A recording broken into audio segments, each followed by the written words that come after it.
आज शिरडी साईं बाबा में आए हैं। यहाँ पे साईं भगत हजारों लाखों की तादाद में हैं, भरा पड़ा है। ये हॉल तो खाली है चलो, लेकिन आजू बाजू पूरी भीड़ है। मुद्दा एक ही है कि परमात्मा मिले, भगवान मिले। हर इंसान यही चाहता है कि उसके जीवन में उसको वो चीज़ मिले जो संतों ने बयान करी है, साईं बाबा ने बयान करी और बहुत से संतों महंतों ने जिसका जिक्र किया। लेकिन जो इनकी मूल शिक्षा है, उस शिक्षा को ना जानकर केवल मूर्ति पूजा में पड़ गए।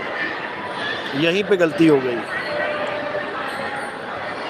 साईं बाबा का चरित्र जो एक पुस्तक है, साईं चरित्र, जब मैं उसको खोलूँगा और समझाऊँगा उसमें कि साईं बाबा की शिक्षा क्या थी, तब आप हैरान हो जाएंगे कि जो बातें हम करते आ रहे हैं, जो लोगों को हम समझाते आ रहे हैं, वही बात साईं बाबा ने अपने ग्रंथ में बताई है।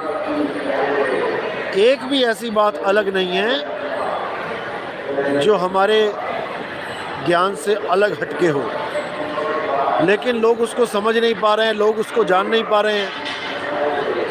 इसलिए मूर्ति पूजा को ही आधार बना लिया, क्योंकि जब तक बताने वाले को नहीं समझ में आएगा, यानी गुरु लोगों को समझ में नहीं आएगा, तब तक शिष्यों को समझ में नहीं आ सकता।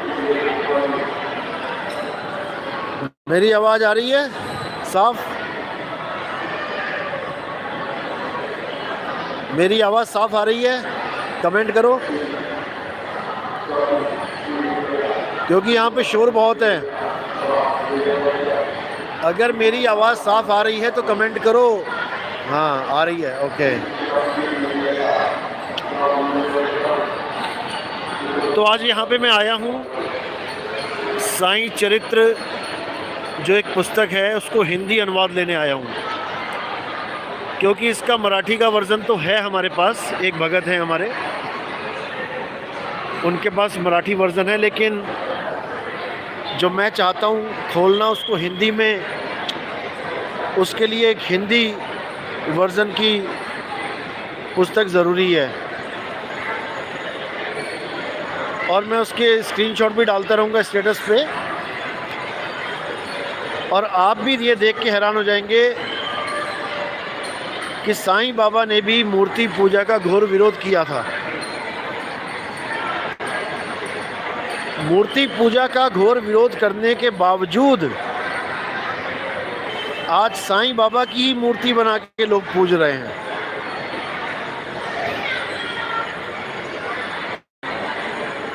बिल्कुल उसी तरह जैसे कबीर साहब ने जोरदार विरोध किया था मूर्ति पूजा का, लेकिन कबीर पंथी ही उनकी मूर्ति बना के पूज रहे हैं, क्योंकि विवेक तो घुटनों में घुस गया जाके। बड़े बड़े संत महंत बिना मूर्ति पूजा के प्रसाद नहीं लेते, भोग नहीं लेते, खाना नहीं खाते। पहले जाके मूर्ति के आगे घंटी बजाएंगे, बिल्कुल मंदिरों वाला सिस्टम, फिर जाके भोजन ग्रहण करेंगे। ये हाल है कबीरपंथियों का, क्योंकि मूर्ति से ऊपर उठा ही नहीं जा रहा है। एक आम आदमी जैसे मूर्ति से ऊपर नहीं उठ पाता, वही हाल गुरुओं का हो गया है। कोई करे तो करे क्या?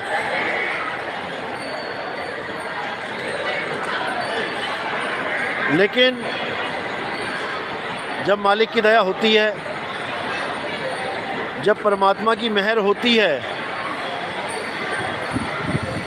तब ये मूल ज्ञान इस संसार में उजागर होता है। और जब ये मूल ज्ञान संसार में उजागर होता है, तब हर प्रकार का अज्ञान घुटने टेक देता है, नतमस्तक हो जाए, उन्हें उजागर किया जाएगा। और अब तो एक समय ऐसा था, क्योंकि उनके गुरुओं ने, उनके माँ बाप ने, उनके पूर्वजों ने, दादा दादी ने जो पाठ पढ़ा रखा था, उसका रंग इतना ज़्यादा गहरा था कि मेरी बात उनको समझ में ही नहीं आती थी। आती भी थी तो मानने से इनकार कर देते थे। लेकिन आप यकीन मानिए, इस वक्त इतना ज़बरदस्त प्रचार चल रहा है गांव गांव में, आप यकीन नहीं करोगे। मेरे पास समय कम पड़ रहा है लोगों को देने के लिए, प्रोग्राम सेट करने में दिक्कत इतनी आ रही है कि कहाँ कहाँ जाऊं। अभी तो शुरुआत है, अभी तो खेती करने के लिए बीज डाले हैं थोड़े से,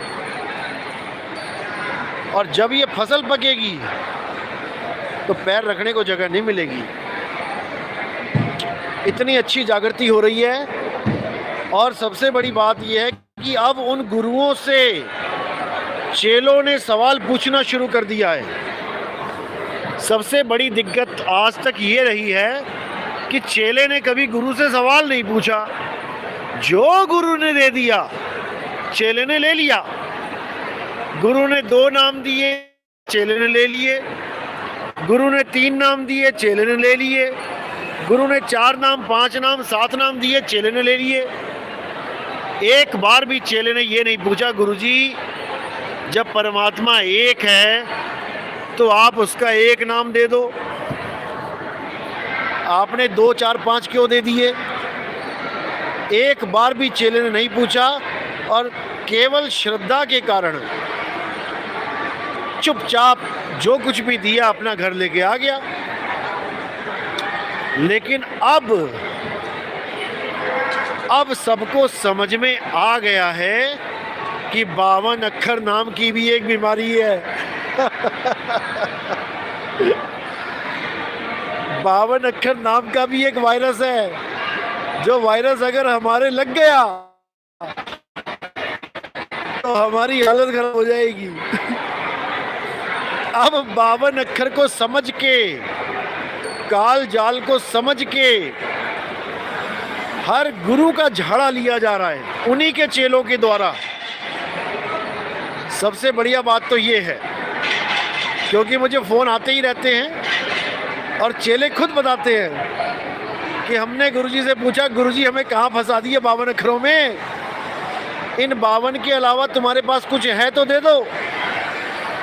और यकीन मानो कि गुरुओं के हाथ खड़े हो जाते हैं कि नहीं बेटा, हमें तो खुद हमारे गुरु ने यही नाम दिए हैं, हम तुम्हें और क्या दें। तो ऐसा ड्रामा चल रहा है। इन 52 अक्षर के नाम पे जगह जगह गुरु बने बैठे हैं, गुरु गद्दियां लेके बैठे हैं।